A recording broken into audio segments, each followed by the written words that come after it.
తాకట్టులో ఉన్న బంగారాన్ని విడిపించి ఆ రోజు ఆన్లైన్ రేటుకే మేము కొంటాం. Sharma gold company. నమస్తే, వెల్కమ్ టు సుమన్ టీవీ. నేను మీ యామ్ని. ప్రస్తుతం మనతో ఉన్నారు ప్రముఖ ఆధ్యాత్మికవేత్త గురుస్వామి బ్రహ్మశ్రీ రాజన్ నంబూద్రి గారు ఉన్నారు. వారితో మాట్లాడదాం. నమస్కారం గురుగారు. నమస్కారం అమ్మ. గురుగారు, ఈ ఫిబ్రవరి మంత్లో అసలు 12 రాశుల వారికి ఏ విధంగా ఉంటుంది? ముందుగా మేష రాశి వారికి అండి ఏ విధంగా ఉంటుంది? శ్రీ మహాగణపతి దేవతభ్యో నమః, శ్రీ మహాలక్ష్మి దేవ్యే నమః. మేషరాశి వాళ్ళకి ఫిబ్రవరి మాసంలో గత మాసాల కన్నా కూడా ఈ మాసము కొద్దిగా విపంతగానే జరగబోతుంది. ఎందుకు అప్పుడినే ఎప్పుడైతే కూడా గ్రహస్థితి చంద్రగ్రహణము మేషంలో ప్రవేశించింది కాబట్టి ఇక్కడ మకరము మరియు అదే విధానంగా బుధగ్రహము మరి అదే విధానంగా రాహుగ్రహం కూడా క్షీరదోషము అంటే నీచంగా ఉండడం వల్ల వాళ్ళకి వివిధమైనటువంటి టెన్షన్స్, పనికిరాని టెన్షన్స్ అటువంటివి జరగటం అని జరుగుతుంది. ఆర్థికంగా, మానసికంగా మరియు అనేక రకమైనటువంటి కొన్ని విషయాల్లో ఇబ్బంది ఉండదు. డబ్బు పరంగా కొద్దిగా ఇబ్బంది ఉండదు. రుణబాధ విముక్తి కలిగేటువంటి ఆలోచన కూడాను బాగా తొందరగానే రాబోతుంది.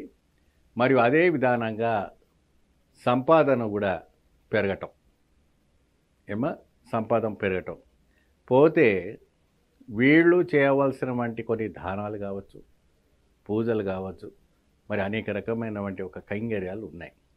విశేషంగా ఈ మేషరాశి వాళ్ళు ఉన్న 4 నక్షత్రాలకు ఉన్న పాదాల ప్రకారంగా 1, 2, 3, 4 పాదాలు ఉంటాయి.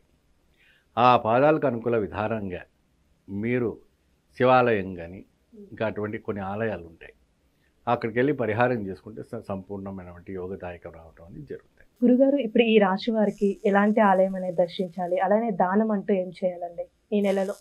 తప్ప ఈ మేషరాశి వాళ్ళకి ముఖ్యంగా కళ్యాణం చూస్తున్నారా, ఉద్యోగం చూస్తున్నారా, మరి అనేక రకమైనటువంటి సమస్యల్లో ఉన్నారా, ఇంకా ఎటువంటి సమస్యలు ఉన్నారు, ఆ సమస్య నుంచి అంతా కూడా మీరు బయటికి రావాలి, అద్భుతమైనటువంటి ఫలితం కలగాలంటే మీరు ఈ మేషరాశి వాళ్ళు శివాలయానికి వెళ్ళి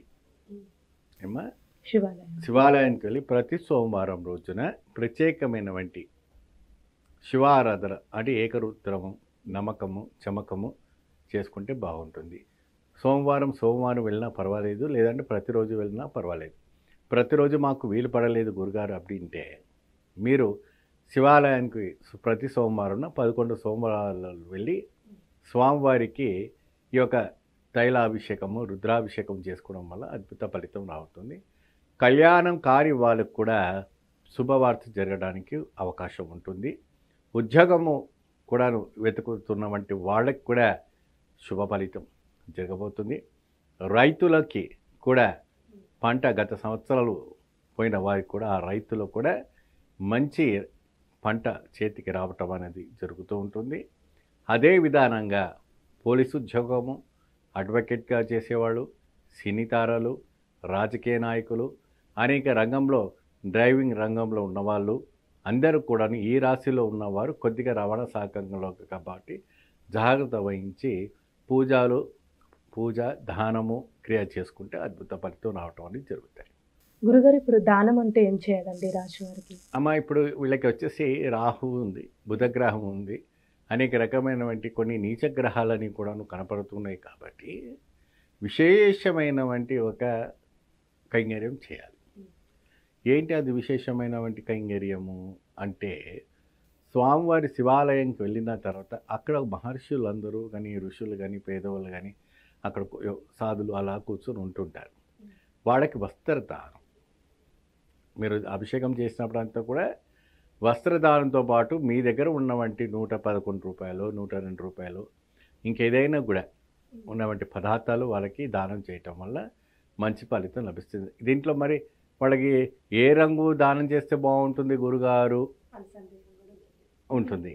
అయితే మీరు ఎప్పుడైతే కూడా మేషరాశి వాడు ఎప్పుడు కూడా మీరు దానం చేయాలనుకుంటే ఎరుపు, పసుపు చేయండి, లేదా మీకు నచ్చిన వంటి కలరు అంటే నలుపు తప్ప ఆ వస్త్రం అంటే మరీ సరిపోకుండా ఉన్నటువంటి వస్త్రం కాకుండా మంచి వస్త్రము అంటే వాళ్ళకి కప్పుకునేటట్టు బెడ్షీట్స్ ఉపయోగించేటట్టుగా వేసుకుంటే మీకు 100% ఈ మేషరాశి వాళ్ళకి అద్భుత ఫలితము ఈ ఫిబ్రవరి మాసంలో దిగ్విజయంగా కలగబోతుందని చెప్పబోతుంది. చాలా చక్కగా తెలియజేశారు గురుగారు. ధన్యవాదాలు.